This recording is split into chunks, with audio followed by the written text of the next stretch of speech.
Hey everyone, it's me, Rahil Ramzanali, your new host. All right, as you learn about me, you're going to learn that I love food just like everyone else, and I love burgers. So that's why I had to bring on Abbas Danani for my first Food Tuesday. Abbas owns the new hot restaurant Burger Bodega, and they make a great burger, but he's not new to the restaurant scene. His family owns the Danani Group, which manages over 800 quick service restaurants. So basically, he's been ready for this moment his entire life. It's Tuesday, March 28th. I'm Rahil Ramzanali, and here's what Houston is talking about today. Abbas, welcome in, man. I'm so excited to finally chat with you. And first and foremost, congratulations on all the success, man. It is so cool to see you just stepping in and taking over, not only with the Instagram account that you've been doing for so long, we'll talk about that in a second, but with Burger Bodega, to see the success so far. Congratulations, man. It's awesome to see, and I'm very proud of you. Thank you so much, Rahul. Really appreciate that. And thank you for having me, man. Really excited to do this. Yeah, absolutely. As I mentioned in the intro, you come from a background where your family has been in the restaurant industry, one of the biggest restaurant groups. Has there always been pressure to be in the industry? Like, Michael Jordan's son, there's always pressure, like you got to play basketball, right? Was there always pressure from your family that you got to stay in the restaurant industry? I wouldn't say pressure, but it's almost like, man, you've been around it your whole life.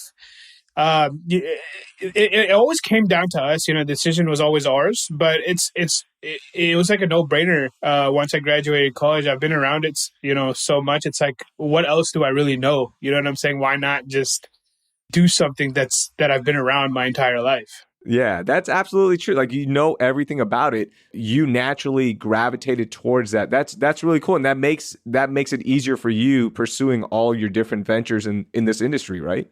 Yeah. So going into the family business, I kind of gained the knowledge, and, I'm very, very grateful for my family, because, I wouldn't have the knowledge or expertise or anything to do what I wanted to do. And that's kind of how it started, man. That started in the family business, took, the knowledge and all that, and kind of implemented it into what I wanted to do. So before we get to current day and talk about Burger Bodega and the success that it's having right now, we have to rewind to Houston Eats, your Instagram account that you started back in 2011. It actually started as a blog, if I remember correctly, and then it turned into an Instagram account. What made you want to start Houston Eats? So it started off as just a way for me to show my friends where I'm eating, right? I was always the one that kind of branched out and found new places and stuff like that. And there was always places that I wish I could showcase better. So it kind of started off as that, as a blog spot, HoustonEats.blogspot.com. That when Instagram became a thing, I moved it over to Instagram. I sucked at taking pictures. So for about 5 years, you saw really bad food pictures and pictures of myself, also pictures of family and all that sort of stuff. And then in 2017, I was like, you know what, I'm really gonna get serious with this. And that's kind of when I learned how to take pictures, rebranded the whole thing to like an actual food account and not just like a personal account that posts food.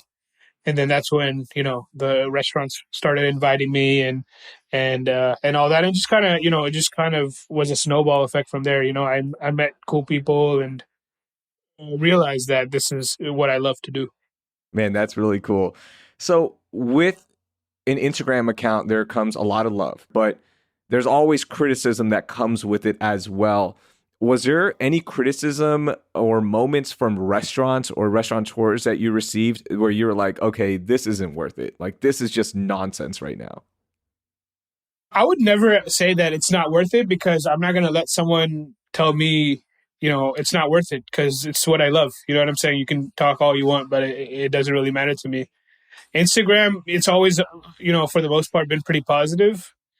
During the pandemic, I kind of shifted over to TikTok, and yeah, TikTok will, might spark those kind of questions for sure. But no, yeah, man, as a social media personality, you can't really care what people think or anything like that, or else you'll hate your life every day. To give people a look into the behind the scenes, and I've seen this happen before, being invited to some cool events to post on Instagram. But what usually happens is if there's a new opening, restaurants will invite a lot of people, media personalities, content creators, and everybody's there at the same time. And, you're taking pictures of the same dish. So when you're at these events, is there a little competition? Is there a little competitive edge when you meet everybody? A little trash talking at all with other creators? So as far as trash talk goes, yeah, we will, like, all the homies, we will like, I will tell them like, hey, that picture is trash, and I expect them to do the same thing. Like, hey, boss, that picture is trash. And honestly, if it wasn't for that, like, our photography wouldn't be where it is. But as far as like posting a place first, like, yeah, you always want to be the first one, to let people know. But one good thing is like, everyone has their kind of own audience. You know what I'm saying? Like, I come from like a Pakistani background, so like I, get to kind of curate towards the Pakistani crowd, and of course, everyone else as well. But everyone kind of has their own demographic, so it works out.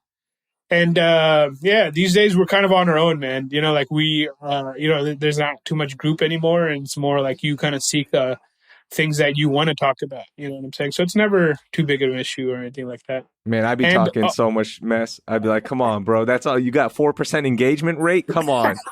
Come on. You can step yeah, your game up a little bit." yeah, yeah, man. I was never really into engagement or too much or anything like that. Like these guys that are doing it at way higher level than me. But that's always been okay with me because I see Yosemite as just like an art gallery. You know what I'm saying? Like, just look at it, and if you want to engage it, that's fine. But if not, that's cool too. I'm not too into like reels, or I'll do it when I have to. But it's really just it should be easy on the eyes. It should be like like no fluff, nothing. It's just you see what it is, and that's it. You look at it and move on. That's really cool. And one of the cool things about social media is you get to learn about the person behind the account a little bit. And that's where I started learning a little bit about you and got really jealous that, some of our mutual friends were getting a chance to try your hot chicken sandwiches. And then when you started experimenting with the smash burgers, and I was watching from afar and I was like, man, that is the place to be. So how did that all start? Like you just experimenting with different things and eventually just got to Burger Bodega, like fast forward and here we are. Yeah, so I mean, it always came down to that, man. Like support around you. If you don't have the support around you, then you really can't do any of this. So yeah, it just came down to me, making burgers in the backyard, starting off with like regular grocery store blends, and then kind of taking it from there. Like I ended up starting to make my own blends. With I'm sure you're familiar with the Hussons, but they were really big on it as well. So we would kind of share recipes and all that sort of stuff. I've always been into cooking. So when hot chicken, really started to take off, but didn't start to take off in Houston, I was like, man, I need to be able to eat this. So I got to make it. So, hot chicken, burgers, whatever it was, man, I would always kind of become like obsessed with it and try to produce the best version of it for the last, I want to say maybe 10 years. And then, it came down to, making food at family events where I'm cooking for like, 40, 50, 60, 70 people. And I'm just on the grill for like 8, 9 hours. And I wouldn't, I'm breaking a sweat, but it doesn't feel like I'm breaking a sweat because I love it so much. And then from there, it translated to the pop-ups, right? You started doing the Burger Bodega pop-ups. What was that adjustment like going from friends and family to now you've got strangers who might love your pictures, but they might bring a little heat and criticism your way as well? In the beginning, it's really just people who want to watch you succeed. You know what I'm saying? Up until the restaurant level, that's when I started to see like like more and more criticism, and it's tough, man. You spend uh, hours and hours and all day and all night like trying to perfect a product, and people still don't like it, and people still are gonna say super mean things to you. But that's been a big adjustment for me, just kind of taking it, because you can't make everyone happy. So why not just keep it as a pop-up and not deal with the logistics, the headaches that come with, creating a restaurant and a storefront, and you've got more employees now. Why not just keep it as a pop-up? I'm not gonna lie. Pop-ups were almost like a little more difficult to figure out because pop-ups not something I ever did. I had to figure out like how do I find temporary people to work the pop up, whether it be family, friends, or people on payroll or whatever the case is. Restaurants is again, restaurants is all I know. So it's like, all right, this is a no brainer. You know what I'm saying? To move this into a restaurant, that was always kind of the plan, and it's always been my dream to have a burger restaurant. I just never thought it would actually happen. Like people who meet me, they talk to me for just a couple minutes, and the first question was always, okay, so when are you opening your restaurant? And I was just always be like, maybe one day down the line or whatever. But yeah, man, it just kind of fell into place. And during the pandemic, Houston kind of created an entire segment for just pop ups and all that, and I have that to thank for it as well. Absolutely. What's been the hardest part in creating the storefront and moving that business to a brick and mortar in such a popular area on Washington Avenue? I think the hardest part again is trying to keep people happy and staying consistent. You know what I'm saying? Like pop ups, it was really a 3-man operation, and everyone else was just kind of like volunteering or whatever the case is. But how do you turn a 3-man operation into 20, 25, 30 person operation and make sure that the consistency is the same? So I think that is probably the biggest struggle. Let's talk about the restaurant now. I had a chance to go in December. It's so much fun. Like the concept. Explain that first and foremost to people that don't know about Burger Bodega, and then I'll tell you things that stood out for me. So when I first decided that I wanted to do something, I was like, all right, well, burgers is almost a no brainer, but do I want to do something different? And then chopped cheese kind of came to mind. Long story short, we were on a trip in the middle of the lake with a lot of people probably, and we ran out of burger buns. So we had hot dog buns. So I kind of like tried to do whatever I can to make that happen. And one of my cousins was like, "Hey, isn't that called chopped cheese?" I was like, "I have no idea what that is." So yeah, fast forward when it was time to build a concept, I was like, "All right, well, do I want to do burgers? Do I want to do chopped cheese?" I was like, "All right, why not do both?" So obviously, bodega comes from the burger. Bodega because chopped cheese were made famous by the bodegas in New York, and that's kind of the concept, and the look and feel kind of reflects the name. Break down the chopped cheese for those who don't know, because it's still a relatively new sandwich right now in the city of Houston. Yeah, so a chopped cheese came from the bodegas in New York. It was started by Yemeni immigrants, either in Harlem or Bronx. There's a big argument on it. Off a place on First Street called Haji's Blue Sky Deli. What they did was they took burger patties and then they chopped it up, put some seasoning in it, and then they put it on a hoagie roll with lettuce, tomatoes, mayo, ketchup. That's like the standard chopped cheese. It's supposed to be a very, uh, ordinary Joe person's food, and I guess we kind of appropriated as some New Yorkers like to say. But yeah, so uh, instead of the mayo and ketchup, we do the bodega sauce, which has mayo and ketchup in it. Nice. It's so good. That was my favorite. Like the burger's excellent, Thank you, but the chopped cheese just it hits different, man. There's something about thank it. you, And I man, think thank it's you. because as soon as you step in, the vibe is obviously a New York City bodega, right? But with a Houston twist to it. You've got the murals, you've got each product branded with a Houston twist as well. As soon as you walk in, like there was Wu Tang playing, I was like, yes, this is great. Like I felt bad, I didn't wear my Tims. Okay, like I need, I and like just a white tee to get out there. But Man, I'm surprised we let you in, man. yeah, for real. Man. But as soon as it was me and my DM boys that we hang out, and we're all talking with a New York accent. All of a sudden, we're like, why are we doing this? Because you're just in that moment, and the chopped cheese tastes so good. But the reason I'm bringing that up is like the branding has been so good. How important was that for you in this venture? Well, branding to me is 50, if not 51% of it.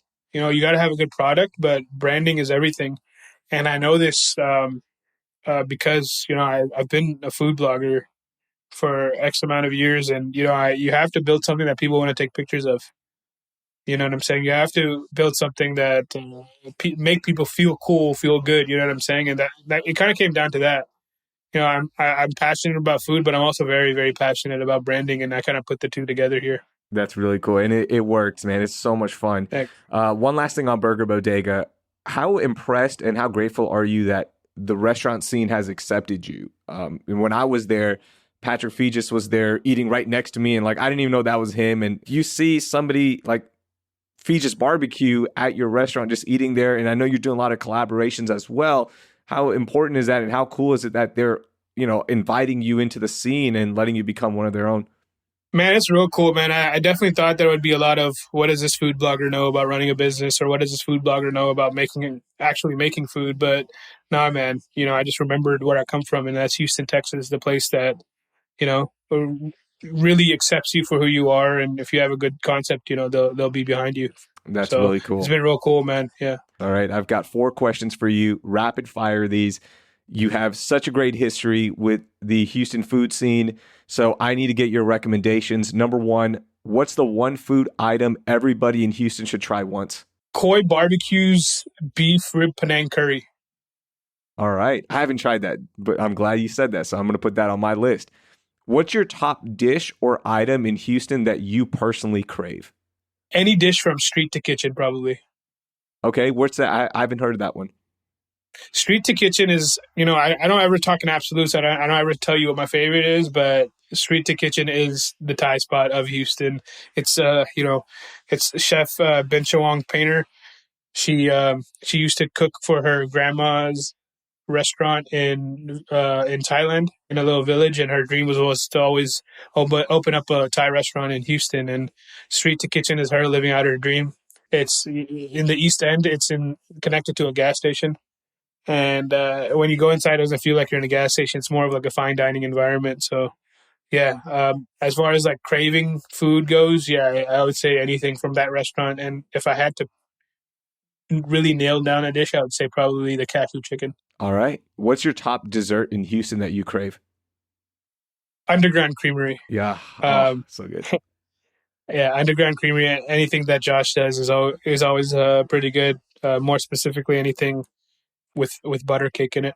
All right. So you were in Saudi Arabia just a couple weeks ago. So you travel a lot as well. You're around the nation as well. What's one restaurant or chain you wish that Houston had?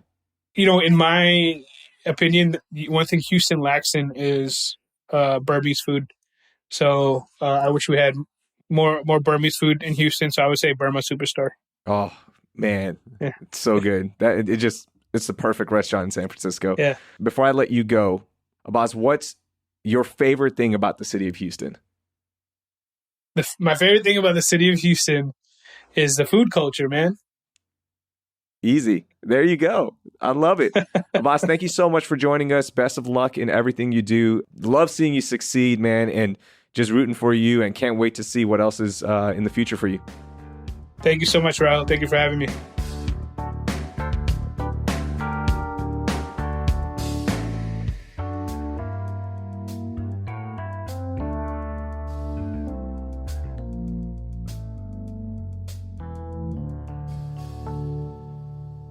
That was Abbas Zanani, owner of Burger Bodega on Washington Avenue. You can follow his food account at Houston Eats with a Z on Instagram. Okay, by now you've probably heard that the Final Four is here in Houston, and what would have been the perfect March Madness story of having the University of Houston playing for a title in Houston was unfortunately ruined when Miami upset the Cougars, and then they added more pain to this by beating the Texas Longhorns, my school, to earn a trip to the Final Four. Florida Atlantic, San Diego State, and UConn round out the 4, and while the Final Four does lack the traditional big-name schools, it is still pretty cool because any of these 4 teams could win a title here in our city. Are you going to be heading to the games or checking out the Fan Fest at George R. Brown? Or are you kind of bummed out like me because the Cougars and Longhorns aren't here? Let us know on social media at CityCast Houston. Okay, that will do it for today. Thank you for listening, and I hope you learned something new.